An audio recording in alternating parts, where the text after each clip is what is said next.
Welcome in to the DNVR Rockies Podcast. I am Patrick Lyons, and on today's show, a minor league Monday, as it is each and every start to your week. We've got our prospects of the week, plenty of news about them, and we're also going to welcome in our buddy Derek Montilla from PHNX Diamondbacks to talk about what's going on down in Arizona. If you haven't kept track, it's been quite literally a historic meltdown for the Diamondbacks. Can they figure out some things? Did they do enough at the MLB trade deadline? Is there a shakeup of their roster coming here with 3 games in Denver starting today? We'll get to all of that and even more beyond that. But of course, we'll start off with our prospects of the week. And I should maybe apologize for jinxing Albuquerque, because last week we talked about the fact that they have a chance to make the postseason as the second best team in their division in the PCL, because the Oklahoma City Dodgers are going to go wire to wire, win the first half, win the second half. And since then, the Isotopes struggled. They actually had their second 6-game losing streak of the season. They actually were swept for only the second time in club's history for 6 games. So they went to Round Rock and they came away without a win. It's only the 9th time in PCL history that a club has been swept in a 6-game format since they went to that, going back to 2021. So they become the 3rd team to have that happen to them. So their losing streak is now up to 8 games for them, but fear not, there's definitely some good news. I don't know if the good news is going to extend to Charlie Blackmon continuing to play with the Isotopes. Still yet to play a game in Albuquerque. They're back home again starting on Tuesday. We probably should get word today. Charlie looked good. You know, he had 3 hits, I want to say, in 10 at-bats down with the Isotopes in Round Rock, Texas. So will he get activated on Monday? My guess is that he will. So unfortunately, still will not play a game as an Isotope down there in Albuquerque. Wearing the number 21 too, by the way, for anyone that didn't notice. Interesting little choice there for him down with the Isotopes. But the AAA player of the week is a gentleman that we talked about on Sunday's show. We've talked about him all season long, plenty. It's catcher first baseman Hunter Goodman. Gets the promotion to AAA, immediately thrown into that starting lineup. Had a 2-homer game on Sunday, 4 home runs for the week in his first week with the Isotopes, 13 RBI, batted .350, and also added 2 doubles. He is a player that you very well should prepare yourself to see at some point in the final month of the season. If not, maybe by the end of the month when Atlanta comes to town, there's a chance of that happening. The University of Memphis catcher, first base, DH type, might not have a true position, but the Rockies right now don't have a true first baseman that you can say can slug and also pick it. Montero can slug, Tolia can pick it, but are you getting all of that in one player? Hunter Goodman maybe could be that guy. Honorable mentions for the other Isotopes who are doing it this week at the plate: Whitton Bernard, .350, double homer, stolen base. Coco Montez, similar line, .300, double homer, 3 RBI for him. And Sean Bouchard, still on rehab, only went 3 for 16, but did add 2 RBI and a couple more walks than strikeouts, 5 to 4 to be exact. Honorable mention to Noah Davis, 5 2/3 innings pitched of scoreless ball. In fact, no hit ball in his first start back from the IL. Missed about a month, did have a rehab start last week, but in his first official start back in AAA, 5 2/3, no hit innings. He did walk 4. That's okay. Struck out 5. You like that he was so unhittable to the Round Rock Express. Good news for him. Dugan Darnell doing it again, 4 scoreless frames out of the bullpen. And Victor Vodnik also 2 scoreless appearances. He's another one of those players you should expect to see at some point in these final 7 weeks of the season. At AA, left-handed starter Joe Rock. We've talked plenty this season about the need for depth for the Rockies, and the Rockies themselves have talked about it. That was the priority at the trade deadline, was to go ahead and bolster their starting pitching depth or even relief core as well. They did that, and they've also gotten contributions from Joe Rock after a bumpy first half. He had 6 innings pitched, only gave up 2 runs, walked 1, struck out 9. Great to see from the lanky Yard Goats starter. Andrew Quezada did a nice job in the rotation. Case Williams, 2 starts this week. Really positive overall for the 2 starts. Stephen Jones, he's been very good since being demoted back down from AAA. He had 3 games this week, 4 scoreless innings with 9 strikeouts, and another scoreless week from Austin Kitchen. Jeff Dooley on Friday's show. Go back and listen to that. You can learn a little bit more about what's going on in the world for the Hartford Yard Goats. They had a big event over this past weekend. They got the Savannah Bananas playing there today. They're very amped up about that, rightfully so. But Dooley pointing out that there are now 6 first-round picks with the Hartford Yard Goats right now. One of those guys, Sterling Thompson, promoted home run in his first game on Friday, a 436-foot blast for him, a guy who was just drafted last year, working his way up through the system pretty quickly. You'd like to see that. You like to see 40-man roster player Warming Bernabel going 8 for 26, hit 308 with 3 RBI. Drew Romo, 5 for 15, 3 doubles, 3 RBI, 2 walks to only 2 strikeouts. Again, putting the ball in play, not missing with the bat, drawing his walks when he needs to. And Jordan Beck, 3 stolen bases from him. Okay. You like to see that.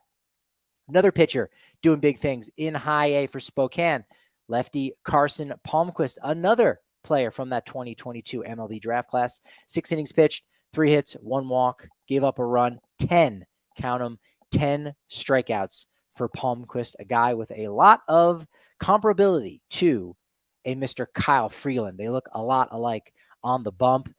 Palmquist got the edge for the player of the week at high A over Mason Albright, who did a very nice job. One of those players brought over in the Crone and Grichuk deal from the Angels. 5 innings pitched, 5 hits, gave up 4 runs, but none of them were earned. Walked 1, struck out 9. Nice job. Tip of the cap to Jared Candy and Mason Green, also with really solid starts. On the offensive front for Spokane, Benny Montgomery, 292, double, homer, 3 RBI, 2 stolen bases. Robbie Martin getting it going with 2 doubles, 2 stolen bases, a 438 week at the plate for him. And catcher Brian Cajada and Parker Kelly, an undrafted free agent following the 2022 draft, having a really nice week. So nice job for Parker Kelly there.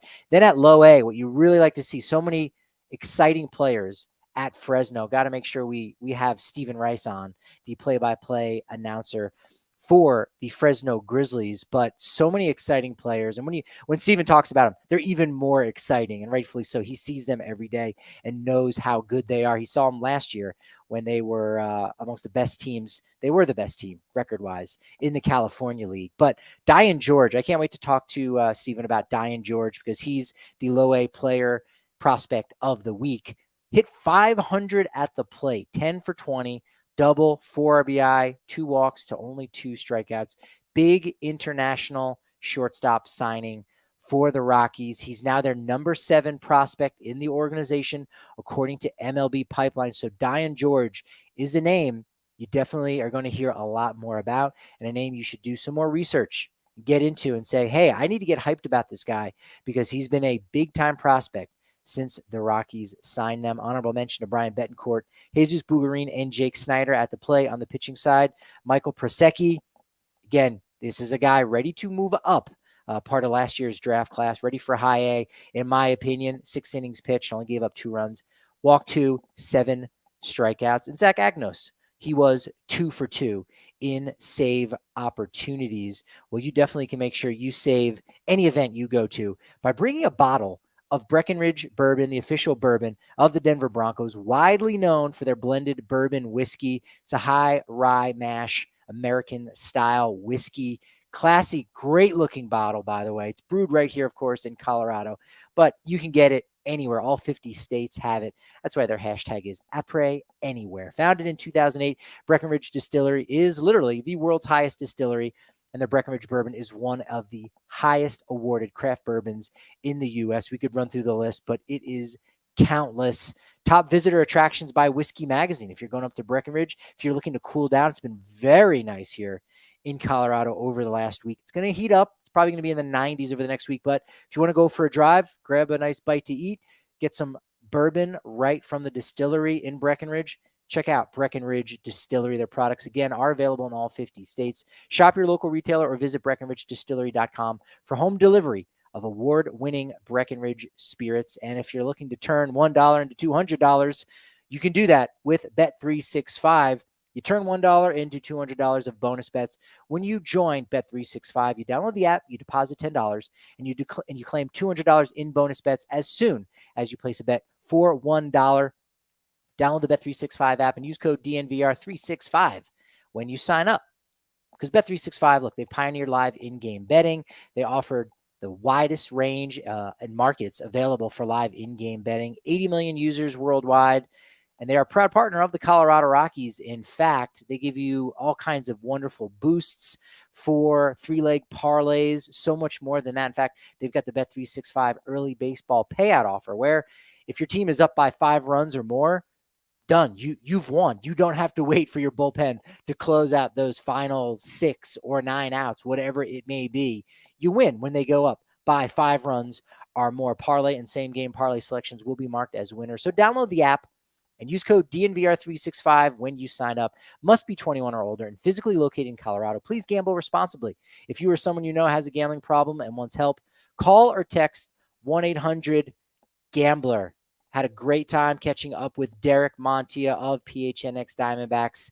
Here's what he had to say about what's going on down in the desert with the Snakes.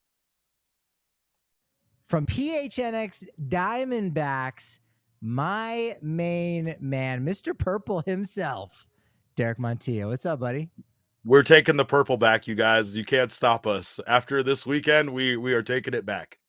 Those throwbacks do look nice. It was crazy that they wore them on the same day that the Marlins were wearing throwbacks and the Rays were wearing circa 98 throwbacks. Yeah. It's pretty wild. Yeah. Yeah, it was it's just such a it's not even like there's a divide amongst the fan base. It's like a divide amongst the fan base with the team and ownership, right? Like everybody wants them to go back to purple. Like when you run one of those polls, you'll get probably a 98% to 2%, with a 2% margin of error, in favor of going back to those jerseys. I think there's a lot of nostalgia to it. There's a lot of memories tied to it for a team that hasn't been around very long, as you guys can kind of understand. I think the biggest thing though is that like this weekend being at the ballpark and seeing all the colors back, it's just a good look. It's just a sexy look. It's just this purple and copper and teal, and I mean it just goes well together. It's a great representation of Arizona, and I'm a big fan of them going back to that. Hopefully that's something that they do soon.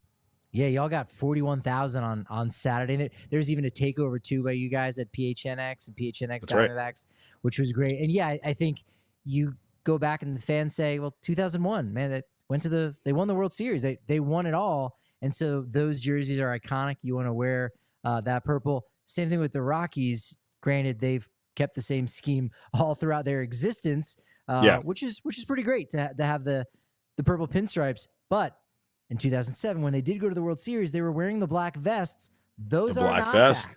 So fans want the black vests back here in Colorado. The vests were a good look because they were wearing I think the undershirts they were wearing were very stretchy. So unlike how baggy Randy Johnson used to look in the vest with the big baggy sleeves, our boys were looking ripped this weekend in these skin tight purple undershirts and stuff. So it almost matched, when the Cincinnati Reds came out with just the vests and no undershirt on, which was a bold look that not many could pull off. But it was a very good part of it. The whole weekend was just great here in town. The Diamondbacks needed a win. They needed something to pick them up, and man, they really turned things around here against the Padres in the last 2 days. Yeah, tell me about this unfortunately historic collapse, right? Listening to the PHNX Diamondbacks podcast, as I love to do, to find out what's going on in the Southwest here in the NL West. That late 1800s, literally in the 1800s, the team has never gone 16 games above 500. Down to 2 games under 500. I'm sorry you have to relive this here in this moment, but you do. No, that's fine. Let's relive it. Let's relive the terrible times. I got a beer. I'm ready to do it. Let's go. Yeah, there's a 9-game losing streak you guys had going, but won the last two games on Saturday and Sunday to get back to 500 coming into Colorado. We can preview the series just a little bit, but is there anything that you can kind of put your finger on as to why this is really crumbled to this degree? There are a lot of things that you could look at. I don't know. After covering this team for as long as I've covered them, it's just odd the way that the teams under Torey Lovullo over the last couple of years have had these stretches. It's like every incarnation, every year that feels like they have a very long losing streak. And part of the losing streak is that nobody can seem to get a hit at times. Nobody can really generate that offense. And that's kind of what they were going through there on that stretch. I mean, up until this weekend, they had won 7 games dating back to July 1st. That's how bad things have gotten for this team. I mean, you talked about the historic meltdown. I mean, from going from 16 games over 500 to 1 game under in the span of 31 days. Actually, they ended up going 2 games under in the span of 32 games, is a meltdown that has not been achieved since 1893 when the Brooklyn Grooms did it. Of course, you're very familiar with the Brooklyn Grooms. And then the other teams to do it historically that bad were the 1885 Providence Grays and the 1886 Louisville Colonels. So much like many parts of the country, we were living in old times, it seemed like, there for a minute with the Arizona Diamondbacks. And I don't really have an answer. We said at the beginning of the season that this team was never perfect. They always had something that was flawed, something that you could say they could have done better on, but for the most part, they would just get an exponential performance from either pitching or the offense, or somebody would just kind of step up, and this team found a way to win games that at times they had no business winning. And now we're kind of on the flip side where throughout this kind of collapse, throughout their losing streak, they actually got fairly decent starting pitching. It was mostly just the lack of offense mixed with the bullpen peppering in just enough bad performances to turn, close games into not so close games, or even, games where they were up into losses. But it mostly came down just to a serious lack of offense. And one of those guys who I think has slumped just a little bit, and he shot out like a cannon and was quite a darling here in MLB, and I think still is, that being Corbin Carroll. Got to start the All-Star game back in his hometown of Seattle. I think he's been struggling a little bit, and I think it has something to do with the shoulder too, right? Like he's okay to play, but he might not really be 100%, but he's going out there each and every day as best he can. There's talk of that. Honestly, with how bad the Diamondbacks got, I think if Corbin Carroll was injured, they would have just sat him. They're not going to risk the future of this team being injured. It doesn't mean that injury didn't impact him, right? There was talk about, part of the reason why he basically suffered that injury scare was due to kind of like a one-handed follow through that he does at times and finds success with it. I think he hit a triple today with that one-handed follow through, but at times I think that there is maybe just that slight intrepidation on his part about that injury, about maybe trying to keep 2 hands on the bat through the follow through instead of just kind of letting it fly. Corbin will be the first one to tell you that once you start thinking up there at the plate, you're dead. You're done for. You can't think at the plate. So if it's something for him to think about, I think you could attribute it a little bit to that.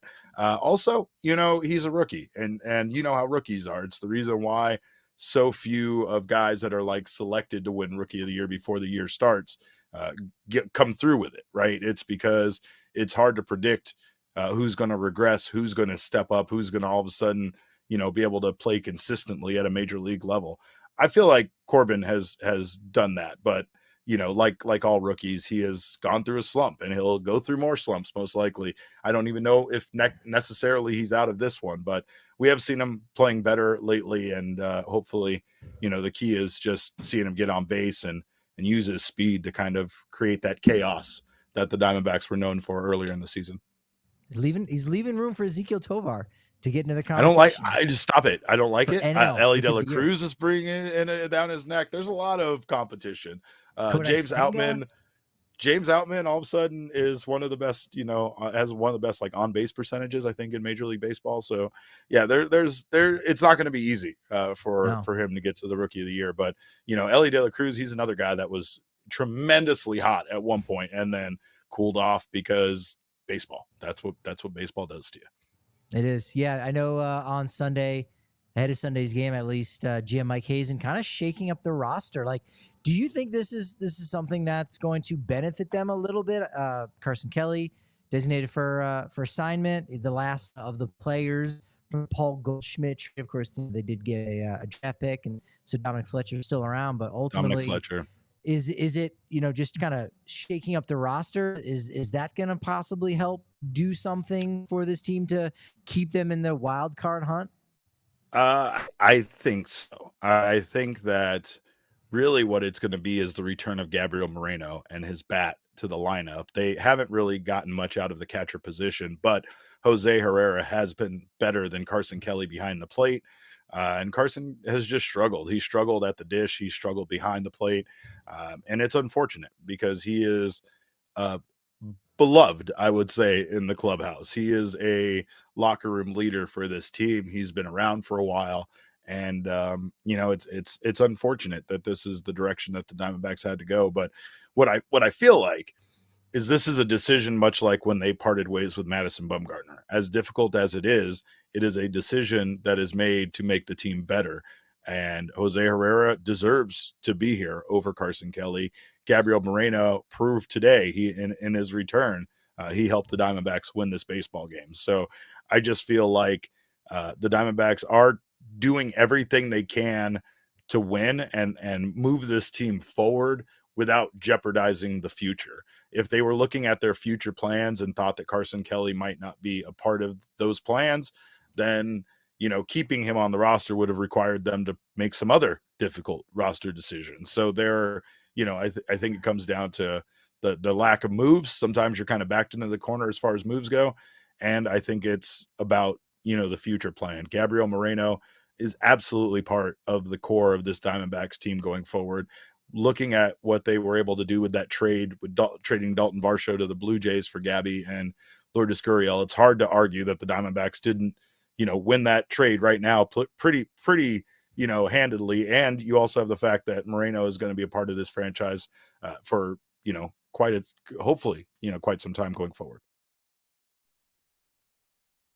Yeah, there's definitely some room. James Outman has gained some ground on Corbin Carroll as far as the NL Rookie of the Year award race. Matt McClain, a guy who debuted in Colorado, is also doing fairly well, especially if you look at Fangraph's version of WAR. Patrick Bailey been really good for the Giants in limited action, but he's a catcher. So is Francisco Alvarez. So there'll be some interesting conversations. I think it's still Corbin Carroll's award to lose here in general, but there's some room. There's some potential possibility for somebody else to sneak in there, or at least the battle for second and third will be incredibly interesting. And if you're looking for a way to get something interesting to spice up your marijuana, well, Kind Love has got the solution for you. Look, we're excited to make Kind Love our official partner of DNVR and support another local brand here in Denver. It's amazing. We love the Kind Love cannabis, and we always get consistent, great experience when we're high on our Kind Love, of course. Quality, integrity, consistency, variety,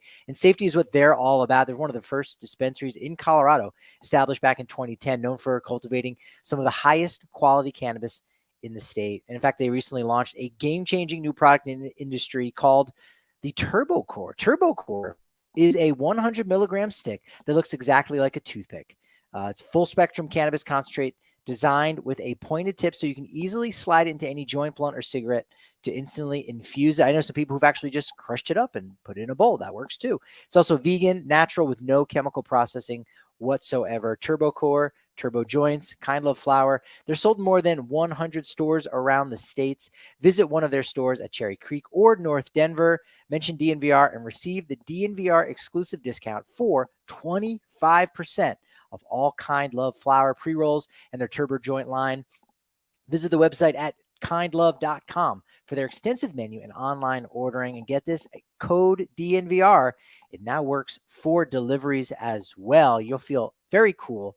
You'll feel like you're wearing shades even without the shades. But if you do want to be the kind of cool that's wearing shades indoors, out of doors, you name it, you got to get the Shady Rays. You buy one, you get one free when you use promo code DNVR. Premium polarized shades from the independent sunglass company, rated 5 stars by over 200,000 people. I think they're approaching 250,000 now at this point. And that's probably because they've got an amazing lost and broken replacement policy. So if you lose or you break your Shady Rays, they're going to go ahead and replace it for you. It's really that simple. If for some reason you actually don't like them, you can exchange your pair or return them free within 30 days. So it's a win-win all around, but you're going to look great in them.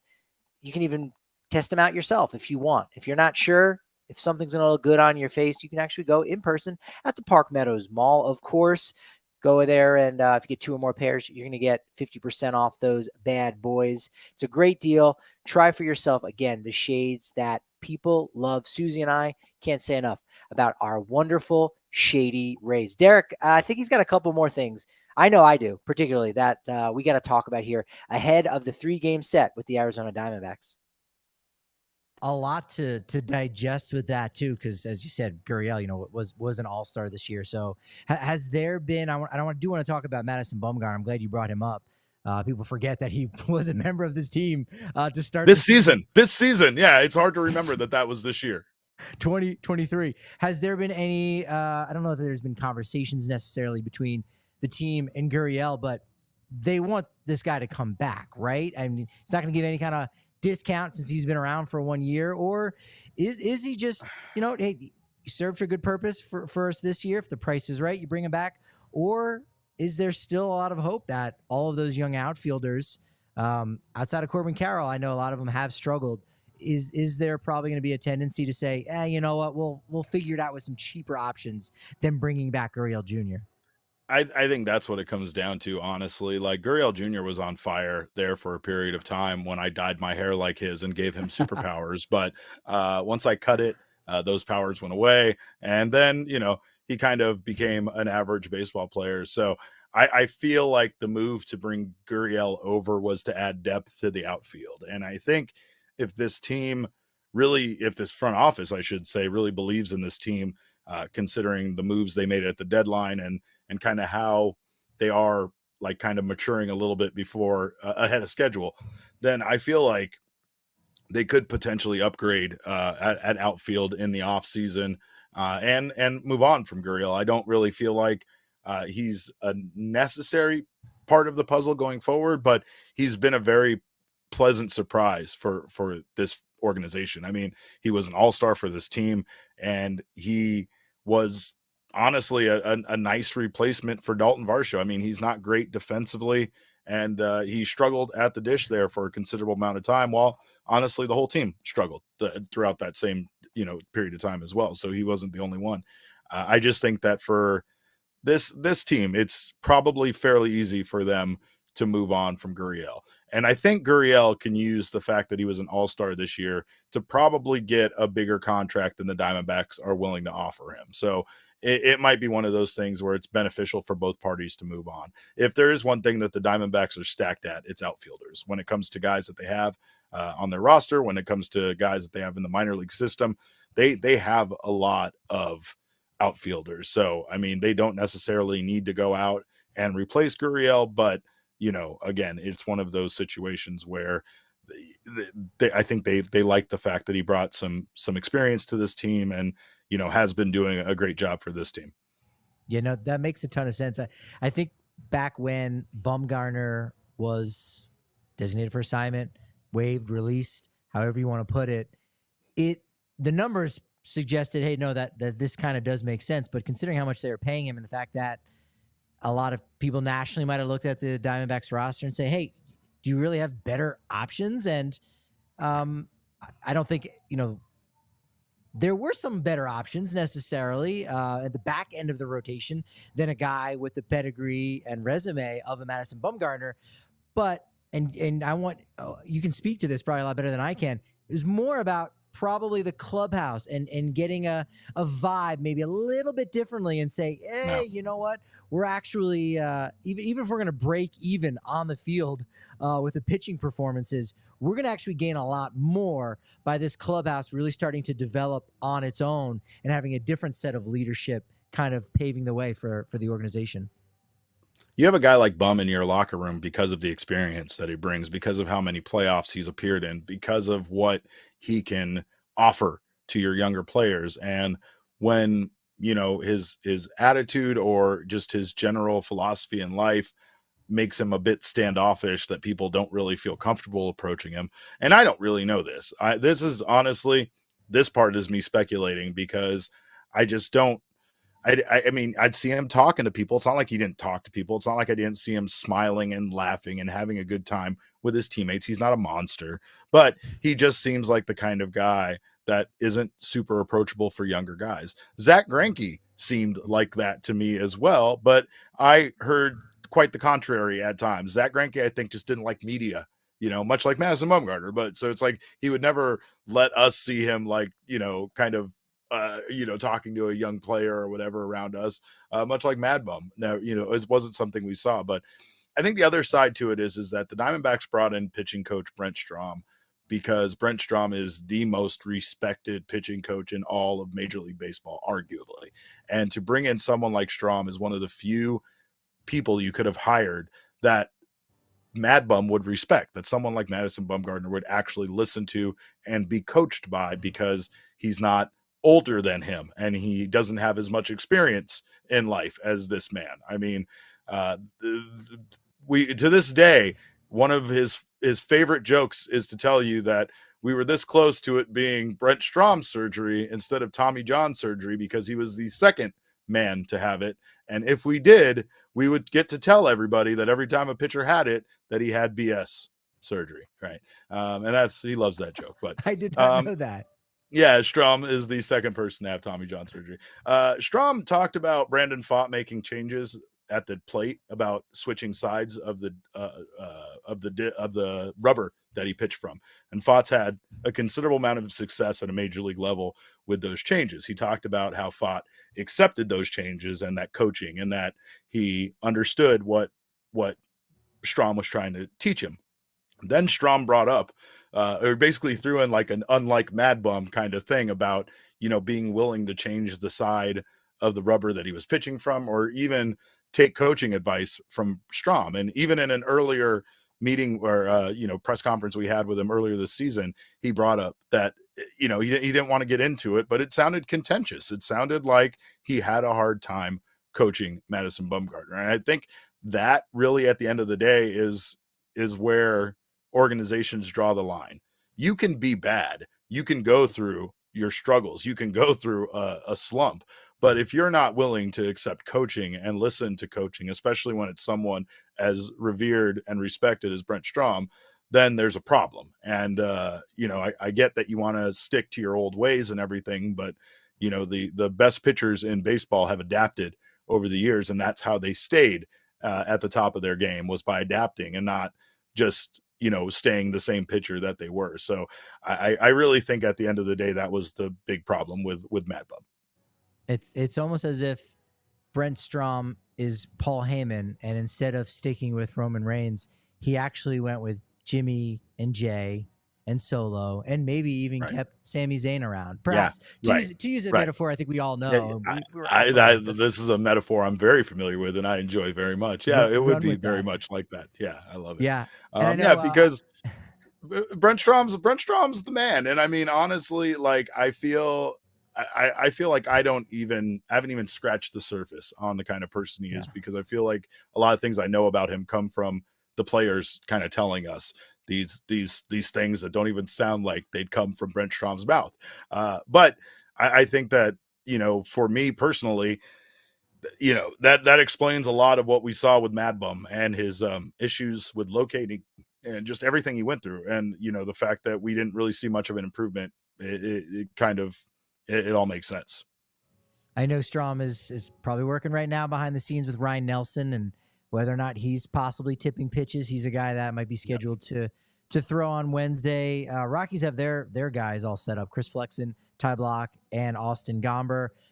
Diamondbacks are not sure yet. Could be probably, if you look at how they've been setting up Merrill Kelly, Slade Ciccone, and Ryan Nelson. With Slade and Bryce Jarvis, those are two guys picked up out of college in 2020. That was one of the reasons why I had some issues with the 2020 draft for the Rockies because they needed to get starting pitching, and all they got was Chris McMahon, who unfortunately has been a little bit injured. But Diamondbacks did really nice to grab two, Division I guys. I know Bryce Jarvis, one of those players, getting the call up there this past weekend.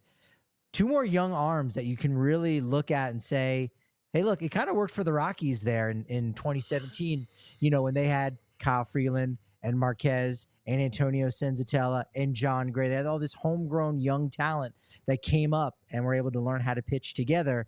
It worked out for back-to-back appearances in the postseason for the Rockies, and now the Diamondbacks kind of have that crew with Nelson and Fott and now Ciccone and Bryce Jarvis, those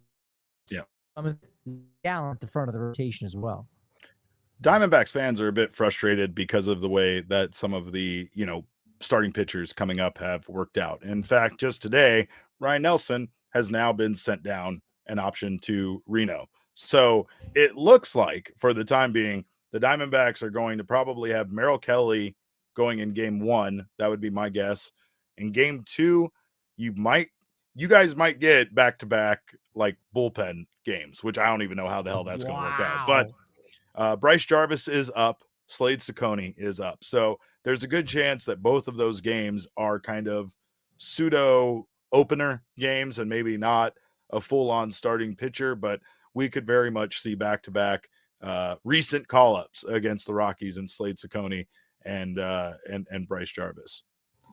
Do you feel like the Diamondbacks did enough at the trade deadline? I know the deal for Tommy Pham hasn't been working out necessarily as well as they would have hoped for. It's still in the early going.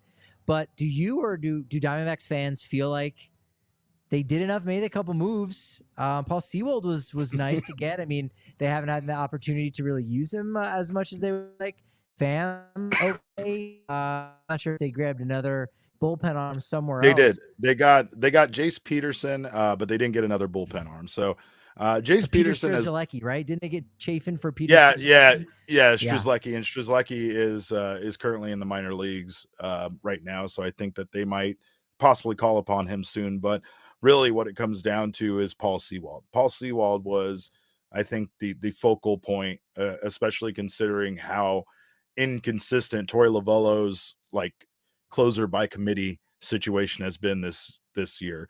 It's been so bad that like not only has it not worked, it's been like just historically bad. Like at times it didn't matter who Lovullo put out there. Obviously he's trying to base it on, the batters coming up and who, trying to play favorable matchups and like that. And it just seemed like nothing would work for this team as far as any kind of stability at the back end of the bullpen. And I mean, that for me, for this trade deadline is something that makes Paul Sewald like a sight for sore eyes. The Diamondbacks, I mean, they've had their guys. They've had their Fernando Rodneys and they've had their Papa Grandes and stuff like that. I'm not going to act like they haven't had some fun closers or even some guys that put up some unbelievable numbers as far as the number of saves they got or, Matt Manti. Matt Manti, the Iceman. I love Matt Manti. He was one of my favorites.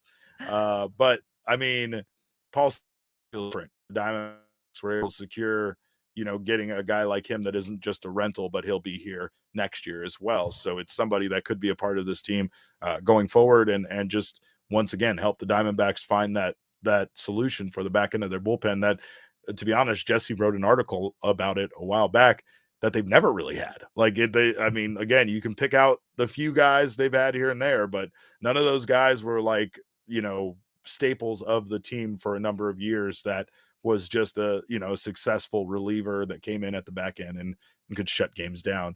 Outside of that, I really think that they missed on not making a deal for a starting pitcher.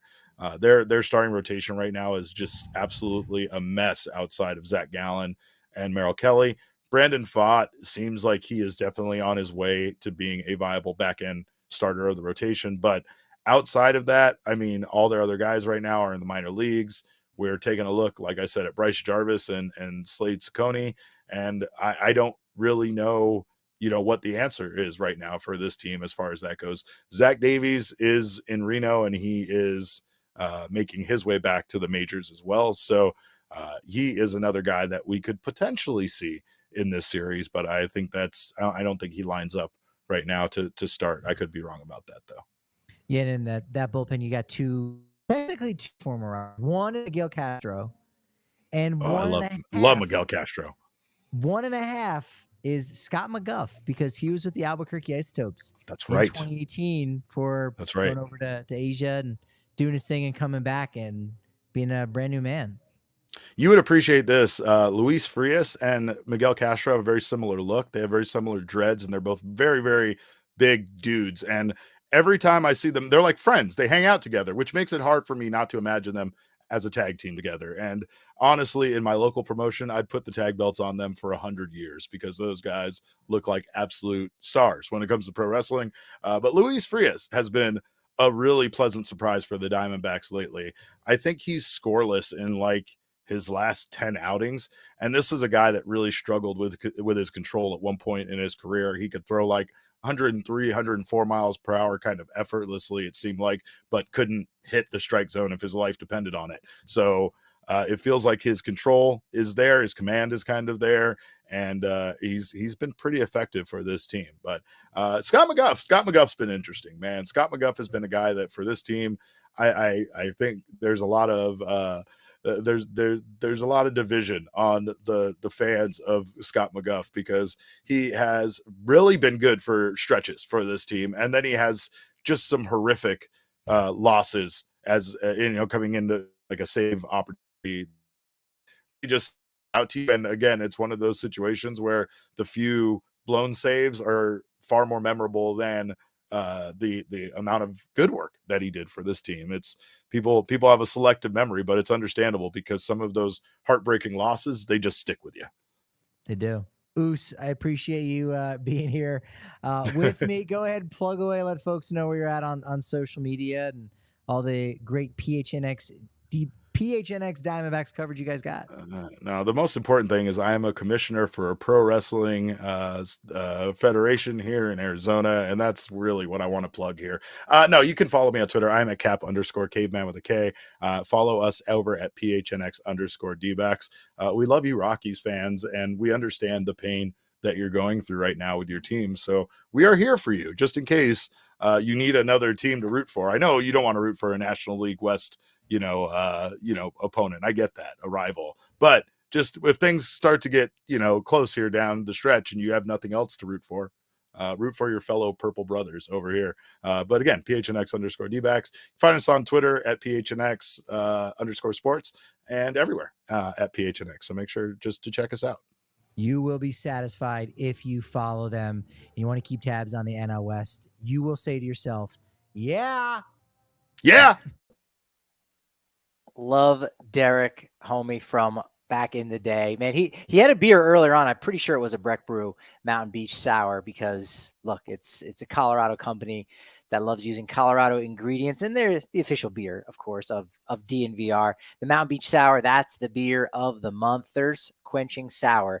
It's a vacation in a can, as we call it, or a party in a pint if you're down at the DNVR bar on the corner of Colfax, New York. But it's made with 100% renewable energy, and again, entirely with those Colorado ingredients, which you love. Go to breckbrew.com to find out where you can get the Mountain Beach Sour or any other the wonderful Breck Brew products at breckbrew.com. Find out where you can get it near you. You can also make sure you go over to Game Time to get your tickets. I was actually looking at some of the prices for Rockies games the rest of the year, and they're cheaper. Some of them are a lot cheaper than the face value, so you can go ahead, take advantage of that over on Game Time Tickets, a site that I've used long before they became a partner here with us at DNVR. They're amazing. You can go ahead and keep an eye on an event, especially if you're in the area and you're not sure if you're on the fence about whether or not you're going to go to it or not, because closer to the start of the event, those prices start to come down and you notice that. And then if it hits that mark, if it hits that number that you've got in your head of, hey, I would pay this much to go to this event, below face value, up to 60% below face value, boom, you can go right in there, snipe it, grab those tickets, go to the event, super cheap. It's amazing. And even if you don't want to do that, or even if you are going to do that, either way, use promo code DNVR, because you're going to save $20 off that first purchase when you use Game Time Tickets. Talk about the Diamondback series here in just a second, but according to Jeff Passan, there on Twitter, the Tampa Bay Rays have placed shortstop Wander Franco on the restricted list, which takes him off the roster and is, in most cases, unpaid. An MLB official tells ESPN. The league has launched an investigation into social media posts about Franco from Sunday. End tweet. I will just leave it at that. We do have not Carson Kelly. He's not a pitcher, nor is he even on the Diamondbacks anymore. No, Merrill Kelly has been officially named the starter for today's game. That bodes well for guys like Ryan McMahon, who does have 2 homers in his career against Merrill Kelly. Elias Montero, 2 for 3, also has a homer in his career. So those are really good numbers. Brendan Rodgers batting over 300. Tovar's 1 for 2 against him. So expect those guys to possibly be in the lineup today at the ballpark. You're also going to notice, probably if you head over to MLBpipeline.com, that there is a new top 100, a midseason new top 100, as well as new rankings for the Rockies farm system and all 30 MLB teams. In that top 100 list, all the way to the top of the pile, Adiel Amador followed up his fantastic season with Loe Fresno with some really great play in Spokane. He's been banged up, unfortunately, as of recent. But number 21 best prospect in all of the game is with your Colorado Rockies. Number 54, Ezequiel Fernandez, huge year in Spokane, playing pretty well there with the AA Hartford Yard Goats, making that jump. That's the hardest jump in the minor leagues, to go from high A to AA. Number 64 in MLB Pipeline's top 100 prospects, new right-handed pitcher Chase Dollander, just selected from the University of Tennessee just this past summer. Looking forward to seeing him in action. 89, Jordan Beck, who similar trajectory as Ezequiel Fernandez, where jumps right into AA and starts to mash, probably I would say even a little bit better than Fernandez has been doing so far. Beck, another player from the 2022 MLB draft class that is rising quickly through the Rockies minor league system. And then number 100, still sticking around, Zach Veen, might end up falling off the list at the beginning of next year, only because of so much time that was missed. But if he does get a chance to play in some winter league action, maybe he's able to stick around. Regardless, he's in that 100 range, no matter what happens. Stories of the week for the Rockies: they got to go 18-26 the rest of the way if they are going to win 63 games and avoid 100 losses. To go 18-26, that's a 409 winning percentage. I bring that up because we did talk about that on Sunday's show, where you can mark the tape. Susie and I both made our predictions. Go back and check out that episode from Sunday where we recap the Dodgers series, have a little bit of fun there. I talk about the weird, wild, and wonderful, but we give our predictions as to whether or not they're going to lose 100 games. So Rockies have to go 18-26 to avoid that. It's possible, despite the fact that they do have the toughest schedule remaining in all of baseball. Now, right now, they are 25-30 at home this season. That's a .455 winning percentage. That is pretty good. It's near 500, right?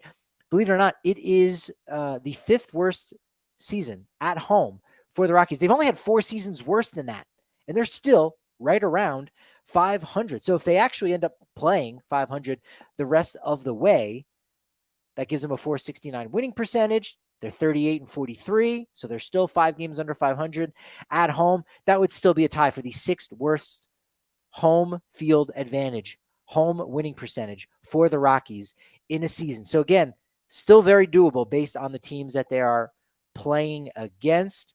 Somewhat unlikely, but again, just playing 500 ball is what the Rockies do when they're at home. So if they happen to do that, they go 13-13 with their final 26 home games.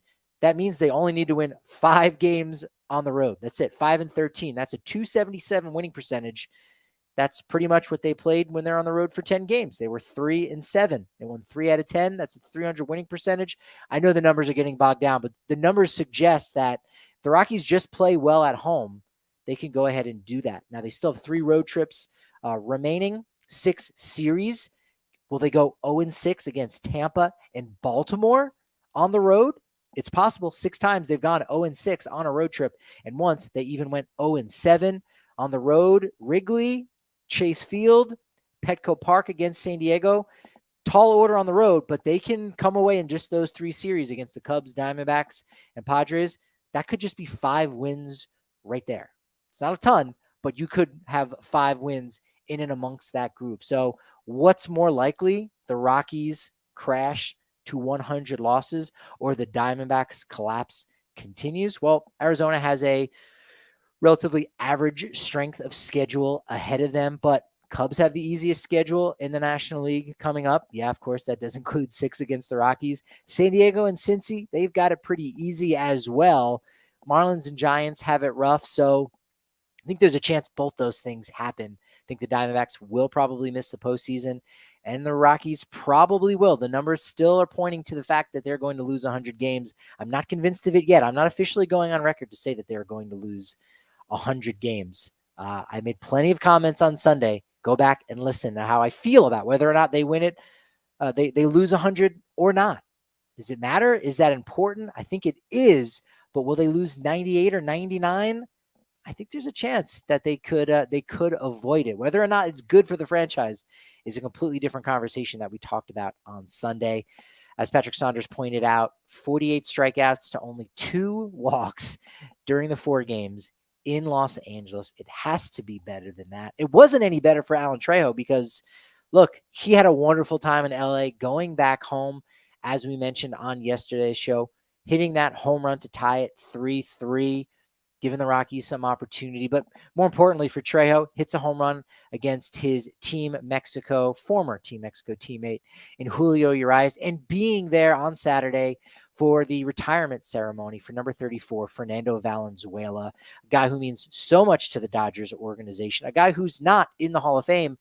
And frankly, I don't know if he ever will get in. His numbers just aren't there.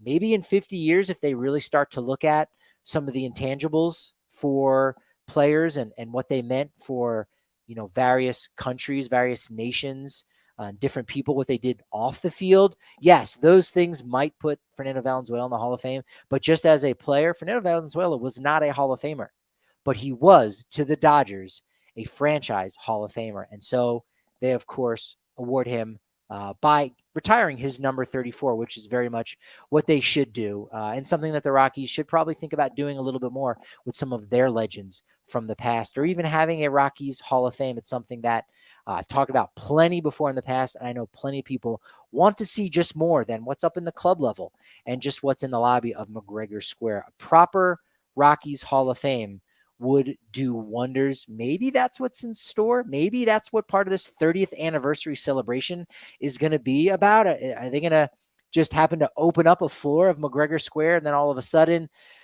hey guys, guess what? We got a Hall of Fame. Look at all of these amazing artifacts. Look at the initial class, Helton, Walker, maybe just the Blake Street Bombers, whatever it is. So many great players have played with the Rockies over these past 31 seasons. Is that coming? I wouldn't hold your breath, but you certainly can hold your breath, and you certainly can participate with us on Twitter at DNVR_Rockies, at Patrick D. Lyons is where I can be found on Twitter. Of course, we're going to be covering this entire Diamondbacks series. It's going to be a lot of fun. We'll welcome in the Chicago White Sox after that, and we're going to have a good time. It's been a momentous show today. But unfortunately, you know what they say about momentum when it comes to baseball podcasts. It's that your momentum is only as good as your next show. So, of course, it's going to be a good one. We'll be back tomorrow in studio, Susie and I, at 1 p.m. right here on the DNVR Sports Channel live on YouTube.